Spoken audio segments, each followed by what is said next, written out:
नमस्कार दोस्तों, Barwad academy YouTube channel पर आपका हार्दिक स्वागत अभिनंदन है। मैं श्यामलाल बरवड़ आपका हार्दिक स्वागत अभिनंदन करता हूं। नमस्कार। आज अपन महान अरस्तु का जो सिद्धांत है, अनुकरण का सिद्धांत, उनको पूरा करने जा रहे हैं।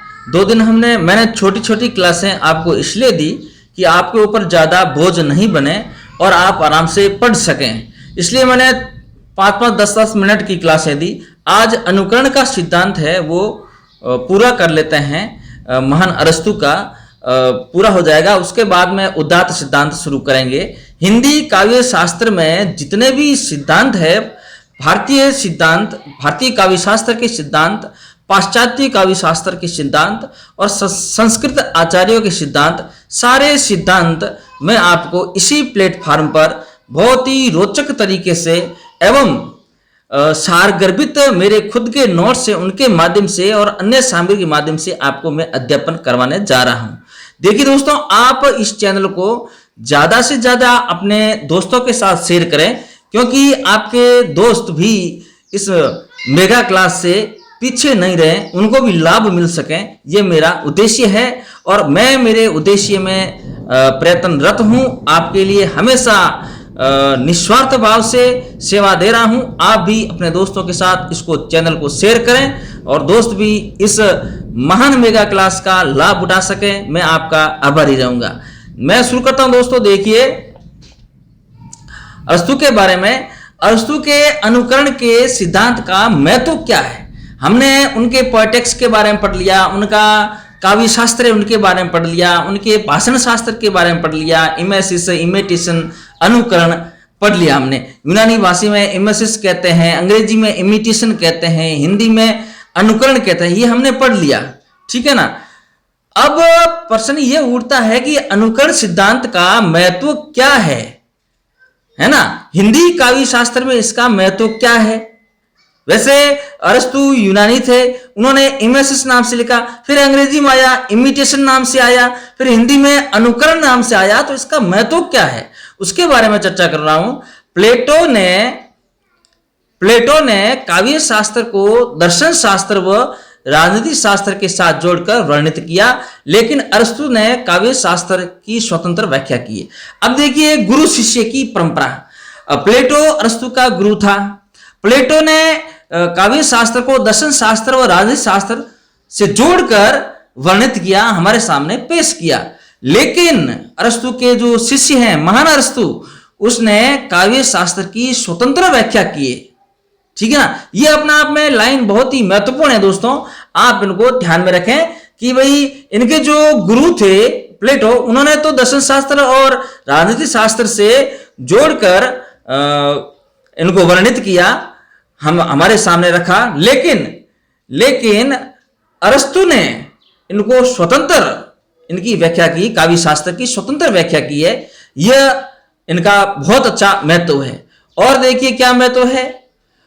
हाँ, अरस्तु के अनुसार देखिए अरस्तु क्या कर, और इनका महत्व देखिए। अरस्तु के अनुसार कविता जगत की अनुकृति है। बहुत अच्छा बताया है, कविता जगत की अनुकृति है। कविता जगत की अनुकृति है दोस्तों, और अनुकरण मनुष्य की मूल प्रवृत्ति है, यह अरस्तु ने बताया। बहुत अच्छी लाइन है, ये बहुत ही अच्छी लाइन है और परीक्षा में हर बार ऐसी पंक्तियां पूछी जाती है। 4-5 पंक्तियां दे दी जाती है, या मिलान में पूछ लिया जाता है, या बड़ा डिस्क्रिप्टिव क्वेश्चन आता है तो उसमें ऐसा सवाल पूछा जाता है। अरस्तु के अनुसार कविता जगत की अनुकृति है, कविता जगत की अनुकृति है, लेकिन अनुकरण मनुष्य की मूल प्रवृत्ति है। यह बात आप हमेशा ध्यान रखें। अनुकरण मनुष्य की मूल प्रवृत्ति। अनुकरण का मतलब होता है सीखना, पीछे पीछे सीखना, यह मनुष्य की मूल प्रवृत्ति। जैसे एक छोटा बच्चा है और एक बड़ा बच्चा है, मान लीजिए एक टीचर है और एक शिष्य है। छोटी क्लास का एक बच्चा है और एक टीचर है। टीचर आगे आगे बोलता है, बच्चा पीछे पीछे अनुसरण करता है। टीचर लिखता है, बच्चा पीछे पीछे उनका अनुकरण करता है। जैसा टीचर व्यवहार करता है वैसा बच्चा घर पे जाके नकल करता है अपने शिक्षक की, अपने गुरुजन की, है ना। तो ये एक अनुकरण है, ये मनुष्य की मूल प्रवृत्ति है। लेकिन अरस्तु के अनुसार कविता जगत की अनुकृति है, कविता जगत की अनुकृति है, काव्य शास्त्र पूरे संसार की अनुकृति है। यह बात आप हमेशा ध्यान में रखें। दूसरी लाइन हमारे सामने है, अनुकरण की मूल प्रवृत्ति आनंददायक है। अनुकरण की मूल प्रवृत्ति आनंददायक है। अब आनंददायक कैसे कि अनुकरण से मनुष्य सीखता है, काव्य शास्त्र में सीखता है, अनुकरण करता है। जैसे कोई काव्य पाठ है, काव्य पाठ किसी ने गाया है, किसी ने रचा है, उसने एक बार गा दिया, उसके बाद में हर बार मनुष्य जो स्टूडेंट है उनको गाने की कोशिश करता है, तो उसमें क्या है, आनंद आता है ना। उसमें क्या आनंद आता है, तो अनुकरण की मूल प्रवृत्ति आनंददायक है। यह बात हमेशा आप ध्यान रखें। फिर लिखा है, काव्य कला सर्वोत्तम अनुकरणात्मक कला है। काव्य कला सर्वोत्तम अनुकरणात्मक कला, काव्य को लिखना, काव्य लिखना, कविता लिखना, गीत लिखना, यह एक सर्वोत्तम कला है। और वो भी कैसी कला है, अनुकरणात्मक कला है। एक आदमी दूसरे आदमी से प्रेरित होता है, एक छात्र अपने शिक्षक से प्रेरित होता है, एक कवि दूसरे कवि से प्रेरित होता है, प्रेरित होकर उनका अनुकरण करके कविता की रचना करता है, काव्य की रचना करता है, वो जो हमारे सामने रहती है। बहुत अच्छी लाइन है दोस्तों, इस बात को आप बिल्कुल 1% भी इग्नोर नहीं करें। बहुत ही सार गर्भित नोट्स मैंने मेरे हाथ से बनाए हैं और मैं आपके सामने पेश कर रहा हूं।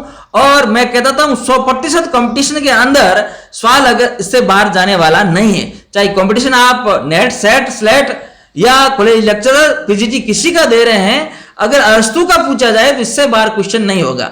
आगे बात बताई गई है, नाटक काव्य कला का सर्वाधिक उत्कृष्ट रूप है। यह बताया है अरस्तु ने। नाटक जो काव्य कला है, काव्य में कई तरह की कला होती है, काव्य में कविता भी होती है, काव्य में छंद, चौपाई वगैरह ये भी होते हैं, काव्य में नाटक भी एक कला है। एक नाटक जैसे गद्य नाटक होता है, एक काव्य नाटक होता है, ठीक है ना। गीत के माध्यम से नाटक किया जाता है, वो एक सर्वाधिक उत्कृष्ट कला बताई, सबसे ऊंची कला बताई है अरस्तु ने, है ना। नाटक काव्य कला को अरस्तु ने सबसे ऊंची उत्कृष्ट कला बताई है अरस्तु ने। तो दोस्तों ध्यान रखें, अरस्तु ने नाटक काव्य कला को सर्वाधिक उत्कृष्ट कला बताई है। और अंतिम में इन्होंने बताया है लास्ट में, काव्य प्रकृति का अनुकरण है। काव्य प्रकृति का अनुकरण है, बहुत अच्छा, काव्य प्रकृति का अनुकरण है। जो आप काव्य लिख रहे हैं, काव्य शास्त्र, आप काव्य पढ़ रहे हैं या काव्य सुन रहे हैं, काव्य के माध्यम से प्रेरित हो रहे हैं, शिक्षा मिल रही है, यह प्रकृति का अनुकरण है। ऐसा महान अरस्तु ने बताया है अपने अनुकरण के सिद्धांत में। एक बार मैं रिपीट कर लेता हूं, वापस ध्यान रखें। अरस्तु के अनुसार कविता जगत की अनुकृति है, अनुकरण मनुष्य की मूल प्रवृत्ति, आप ध्यान में रखें। दूसरा, अनुकरण की मूल प्रवृत्ति आनंददायक होती है। तीसरा, काव्य कला सर्वोत्तम अनुकरणात्मक कला है। पांचवा, नाटक काव्य कला का सर्वाधिक उत्कृष्ट रूप है और काव्य प्रकृति का अनुकरण है। यह बात आप ध्यान में रखें। आगे मैं बात करूं, देखिए 7 नंबर पे क्या बताया है। 7 नंबर पे बताया है अपने अरस्तु ने काव्य को संगीत कला के समान माना है। अब संगीत कला में और इसमें दोनों में कोई फर्क नहीं है, कोई डिफरेंट नहीं है। अरस्तु ने काव्य को संगीत कला के समान बताया। जैसे संगीत होता है, संगीत गाया जाता है ना। मनुष्य अपनी वाणी से सुर को बिखेरता है ना, वो एक संगीत कला है। तो अरस्तु ने काव्य को संगीत कला के बराबर दर्जा दिया है। और वाकई काव्य तो संगीत ही है, काव्य संगीत के माध्यम से गाया जाता है। छंद है, छोटा है, रोला है, उलाला है, कुंडलिया है, छप्पे है, चौपाई है ना। ये छंद के माध्यम से लयबद्ध, लय के साथ, रागों के साथ, राग घोड़ी है, राग भैरवी है ना, उन रागों के साथ गाया जाता है काव्य। तो अरस्तु ने इस काव्य को संगीत कला के समान रखा है। इसमें कोई अतिशयोक्ति नहीं है, बहुत अच्छा सिस्टम बताया है अपने अरस्तु ने। आगे देखिए दोस्तों, अरस्तु ने चित्रकार या किसी अन्य कलाकार की तरह कवि को अनुकर्ता बताया है, बहुत अच्छा बताया। जैसे एक चित्रकार होता है या एक कोई अन्य कलाकार होता है, अपना कर्तव्य दिखाता है। चित्रकार चित्र बनाता है, चित्र बनाकर हमारे सामने पेश करता है, हमें वो चित्र बहुत अच्छे लगते हैं, हम उस चित्र के लिए मोहित हो जाते हैं। जैसे किसी चित्रकार ने एक मोर का चित्र बनाया, अच्छा सा सुंदर चित्र बनाया है ना, चित्रकार ने तो बना दिया, उनको कितना मेहनत करना पड़ा, कितनी उनको मतलब अपनी भावनाओं को उसमें डुबोना पड़ा, भावनाओं में वो आया और चित्र बनाया, हमें वो चित्र लुभा रहा है, हमें चित्र अपनी ओर आकर्षित कर रहा है, कर रहा नहीं कर रहा। उसी तरीके से अन्य कलाकार होते हैं, वो भी अपनी कला, जैसे नाटक करतब दिखाना, कूदना करना, वो सारे होते हैं। उसी तरीके से अरस्तु ने कहा कि कवि को भी अनुकर्ता माना है, कवि भी पीछे पीछे अनुसरण करता है, कवि भी पीछे पीछे अनुसरण करता है। अरस्तु के अनुसार चित्रकार रूप और रंग के माध्यम से अनुकरण करता है, रूप और रंग दोनों के माध्यम से अनुकरण करता है, रूप को भी नहीं आता है और रंग को भी नहीं आता है।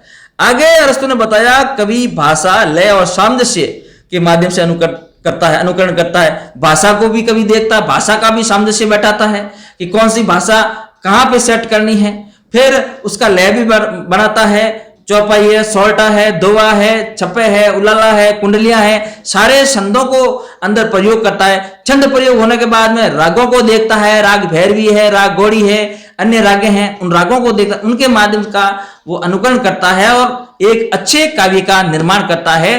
तो अरस्तु के अनुसार संगीत कला और अरस्तु के काव्य कला को दोनों ने अरस्तु समान माना है, तो इन दोनों को अरस्तु ने नहीं माना है, समान माना है, परंतु ये समान ही है, संगीत और काव्य में कोई अंतर नहीं है। आगे बताया है अनुकरण केवल आकृति और स्वर का ही नहीं किया जाता, अपितु आंतरिक भावों और वृत्तियों से भी किया जाता है।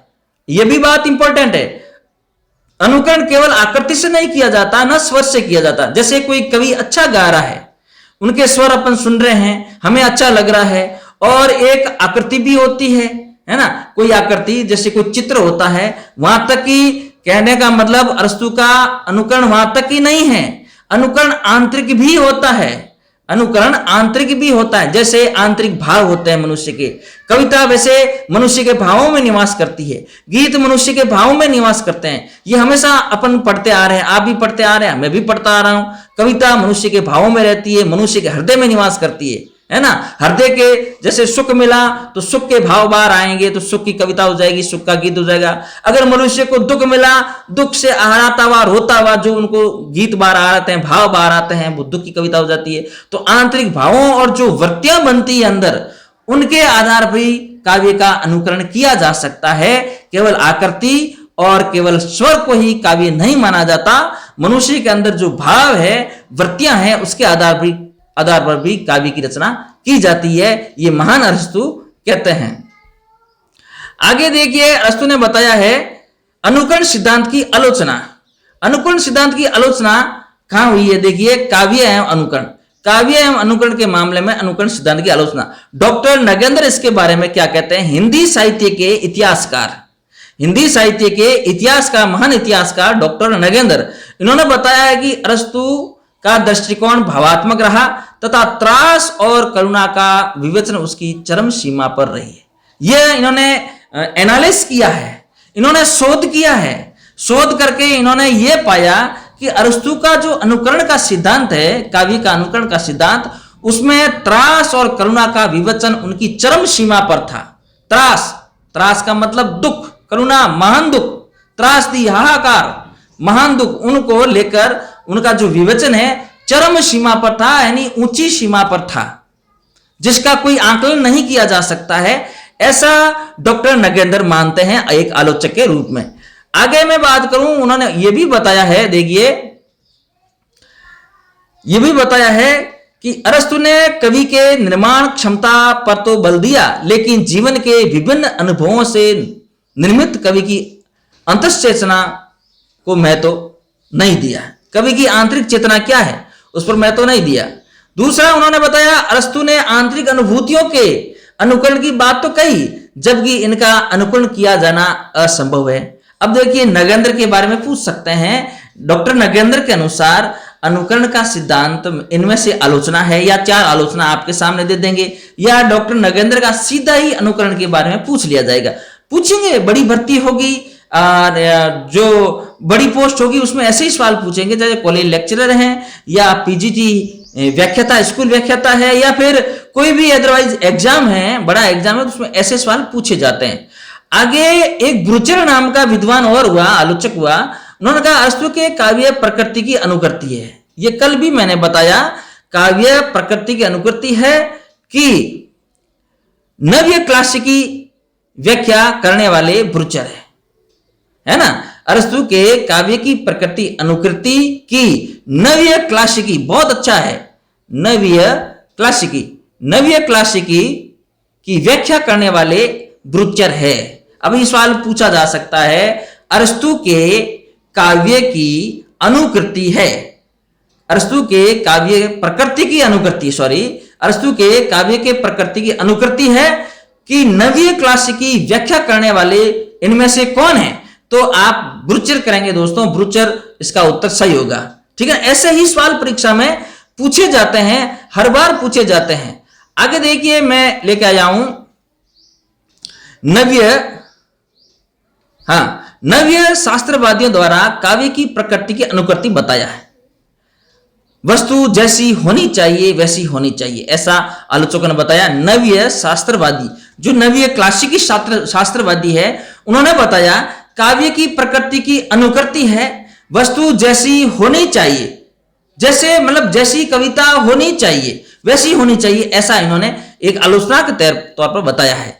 अरस्तु ने काव्य दोषों के 5 आधार माने हैं। स्वयं अरस्तु ने काव्य के दोष क्या है, उनके 5 आधार माने दोस्तों। अब 5 आधार कौन कौन से हैं? पहला आधार है असंभव, पहला आधार है आपके सामने असंभव वर्णन। अरस्तु ने 5 आधार माने। असंभव वर्णन, जो मन को अग्राह्य हो, जो मन को नहीं भाता हो वो असंभव, जो मन को नहीं भाता हो वो असंभव होता है। फिर उन्होंने माना अयुक्त वर्णन।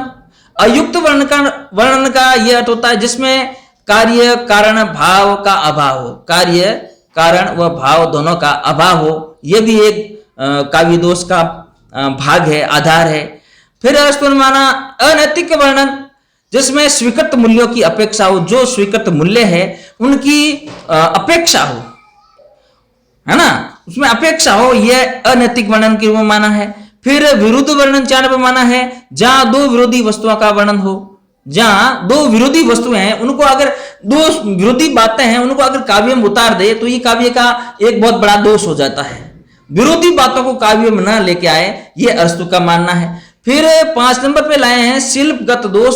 शिल्पगत दोष का मतलब होता है कला संबंधी भूल, कला संबंधी भूल। जैसे मकान बनाते हैं तो मकान बनाते तो उसमें कई तरह की ईंटें, पत्थर, सीमेंट, बजरी, कितना मटेरियल चाहिए, उन मटेरियल को हम काम लेते हैं तो वो अपने मकान का आप शिल्प कर रहे हैं, बना रहे हैं, एक शिल्पकार बना रहा है तो उनको बहुत सारे मटेरियल की आवश्यकता होती है। उसी तरीके से काव्य का निर्माण करते समय हमें कई तरह के मटेरियल की आवश्यकता होती है जो वो होना चाहिए। अगर वो नहीं है तो वो एक काव्य का दोष है। जैसे छंद है, अलंकार है, रस है ना, ये सारी बातें उसमें होनी चाहिए। छंदों में जैसे दोहा है, रोला है, सोरठा है, कुंडलियां है, छप्पे है ना, चौपाई है ना, और रस है ना, वीर रस, श्रृंगार रस, गुण है, माधुर्य गुण, ओज गुण, प्रसाद गुण, जो पिछली कक्षा में पढ़ चुके हैं। ये सारा मटेरियल काव्य का होता है और काव्य में होना चाहिए। जहां होना चाहिए वहां नहीं है तो ये काव्य का एक सबसे बड़ा दोष माना जाता है अरस्तु के अनुसार। ये आप बात दोस्तों ध्यान में रखें। बहुत अच्छी शानदार क्लास है और इस क्लास में से मैं बता दूं 100% आपको परीक्षा में सवाल देखने को मिलेंगे। आप इस क्लास को ज्यादा से ज्यादा अपने दोस्तों के साथ शेयर करें। और मैंने आपको पहले भी बताया था, जब भी मेरी क्लास पे आप पढ़ने बैठते हैं तो पेन और कॉपी जरूर लेके बैठिएगा, एक एक बिंदु को आप नोट करते जाइए। अभी एग्जाम थोड़ी हो रहे हैं, एग्जाम होने में टाइम लग रहा है, कॉलेज लेक्चर की भर्ती आनी है, पीजीटी की भर्ती आनी है ना। हाँ, सेट का तो एग्जाम हो ही रहा है, परंतु जो भर्ती है, वैकेंसी भी आनी है, तब तक आप अच्छी तरीके से इनको नोट्स के रूप में बनाते रहें और लिखते रहें। मैं आपसे वादा करता हूं, जो भी हिंदी साहित्य से संबंधित, जो भी काव्य शास्त्र, पाश्चात्य शास्त्र, संस्कृत शास्त्र, जो भी आचार्यों के मत हैं, उनकी परिभाषा है, जो भी मैटर है अपने सिलेबस में, उनको सबको लाने की मैं पूरी कोशिश करूंगा और आपके हित में काम करने की कोशिश करूंगा, निस्वार्थ भाव से काम करूंगा दोस्तों, निस्वार्थ भाव से आपको ला कर दूंगा, ये मेरा वादा है। आप इनको एक एक बिंदु को कॉपी में लिखते जाइए। तो मैंने अरस्तु के दोष, काव्य के दोष अरस्तु ने माने हैं, 5 आधार माने हैं, 5 आधार को आपके सामने रखा है, आप स्क्रीनशॉट लें या इनको लिखें दोस्तों। हाँ देखिए, मैं आपको बता देता हूं दोस्तों, अरस्तु के सिद्धांत की मैं तो मैंने अभी आपके साथ चर्चा की, उनके गुरु प्लेटो के बारे में चर्चा की। प्लेटो ने तो राजनीति शास्त्र और दर्शन शास्त्र को मिलाकर वर्णित किया, लेकिन अरस्तु ने केवल काव्य शास्त्र के बारे में चर्चा की। दोस्तों आज इतना ही, अगली कक्षा में फिर से मैं नए तथ्य लेकर आऊंगा। तब तक मुझे इजाजत दीजिए। नमस्कार, धन्यवाद।